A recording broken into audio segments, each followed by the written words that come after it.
When something leans too heavily on nostalgia to entertain, it's often a sign that it can't stand on its own without preying on your sentimentality. The Last Hero of Nostalgaia, ironically, is at its best when it's drumming up gags that are funny and clever, even removed from its constantly referential concept. This colorfully pixelated world is filled to the brim with little nods to some of the most iconic games of all time in a way that manages to stay fresh through to the end. That makes actually playing The Last Hero of Nostalgaia much more fun than it would be, as its campaign is otherwise an inoffensive series of checkpoint hunts with combat that might pay a little too much of an homage to the Souls family of games. It is called Nostalgaia, where the— Wait! Cut! Was that your customization screen? Almighty save me. The land of Nostalgaia is a dense tapestry of video game callbacks, with its different regions falling into low-poly despondency because their heroes are no longer there to play out the various stories that keep the place alive. Your hero, a literal stick figure, must bring memories back to a world that is losing them all at a steady clip. That boils down to traveling to various points and killing world bosses called Great Ones, but there are many aesthetic choices that help spice this recognizable formula up. Checkpoint bonfires are called beacons here, and when you light them, the 8-bit 2D spaces surrounding them become fully textured 3D environments. The same transformation happens to the iconic gear you power up as well, and these are always fun scenes to watch.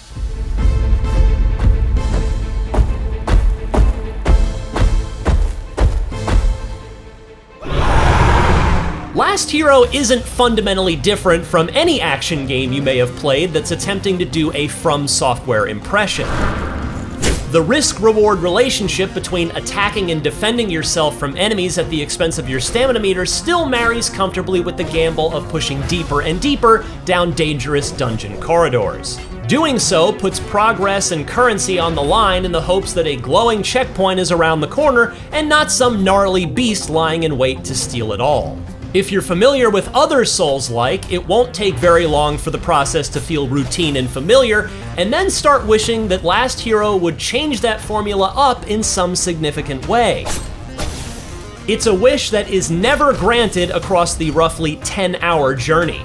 Much of the action plays exactly like that methodical, stamina-based combat you'd expect, and many of the weapon animations are even pretty much identical to Dark Souls. Weapon variety feels very small in comparison though, with swords, greatswords, axes, and maces making up the bulk of the selection, while spears and daggers round out the offensive choices. Though they come in various colorful forms, their functions are largely the same. For example, weapons have unlockable special attacks, but many of them share the same underwhelming spinning slash. Magical attacks called Source are interesting, but you may not even spend much time using them if your build is physically focused. The monsters you'll be fighting come in many forms that constantly challenge your game plan. From pretty basic knife-wielding rogues to hulking armored knights to evasive little forest goblins that turn into cardboard animals to hide from you, every zone has a new problem to solve. With the exception of this absolute menace, no single regular monster felt oppressive in the ways some Souls mini-bosses can feel. Bosses, of which there are very few, were reasonably tough, requiring some time to properly learn their tricky attack patterns and figure out the right moment to strike. They at least come in some memorable shapes and sizes, like a giant marauding beast made out of corpses or this dancing Buddha-like creature. 'Twas undeniable that the scattered bundle of sticks remained pathetic, but something was amiss. The post-apocalyptic world of Nostalgaia also adds some character to this otherwise tried and true structure in interesting ways, using a cool mix of 3D and pixelated graphics. Each region is full of its own secret corners and winding routes that double back on themselves to reveal shortcuts and the like. But the regions themselves connect to each other through a labyrinth of paths that are presented like a backstage area for NPCs to stage themselves, complete with break rooms and motivational posters meant to remind monsters to be scary and that their job is to be chaff for aspiring heroes. It's a well-dressed way to take some sting off of the immense amount of backtracking required to progress, but it doesn't replace the convenience of a fast travel system.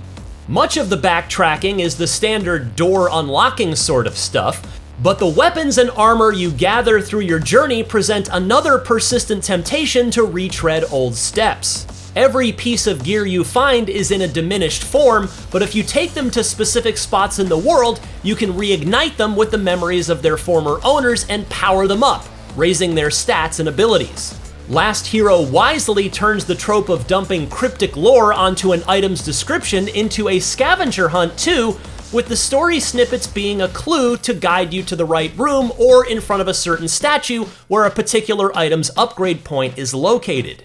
Cleverness aside, much of the time spent solving these little riddles was for items that ended up feeling mechanically redundant with already owned options, making their looks alone the main distinguishing trait.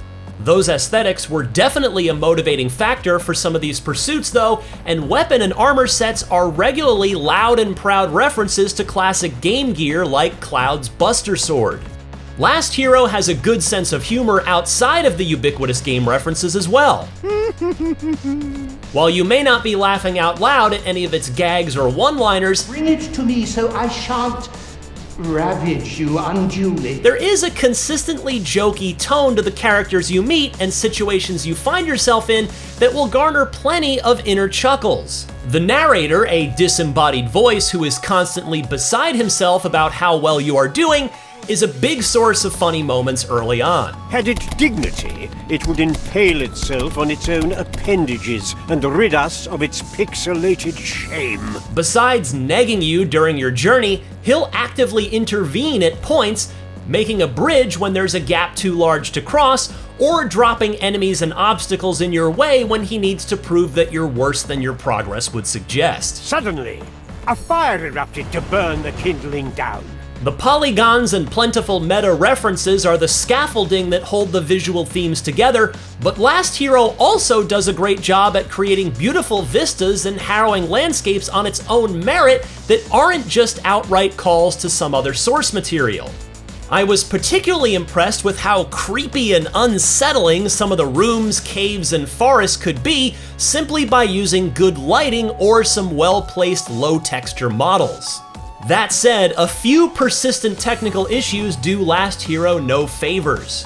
The lock-on feature felt unwieldy during combat, seemingly targeting whomever it wanted regardless of who the camera was on and how close the enemy was. In tight spaces, the camera can be a real chore to compensate for, and cementing a solid distrust of hallway fights by the end. These aren't game-breaking issues, and you can learn to work around them, but they're annoyances all the same. The Last Hero of Nostalgaia doesn't play very differently from its contemporaries, which makes it pretty easy to fall into for a long-standing Soulslike fan, but that also meant it can be disappointing for anyone looking for a little more flair in its combat. Enemies are diverse and creative, but your offensive capabilities are limited and largely mundane. All of the pizzazz is instead in its visuals and world building, which are a witty and enthusiastic love letter to the long history of video games, from the 8-bit era to now.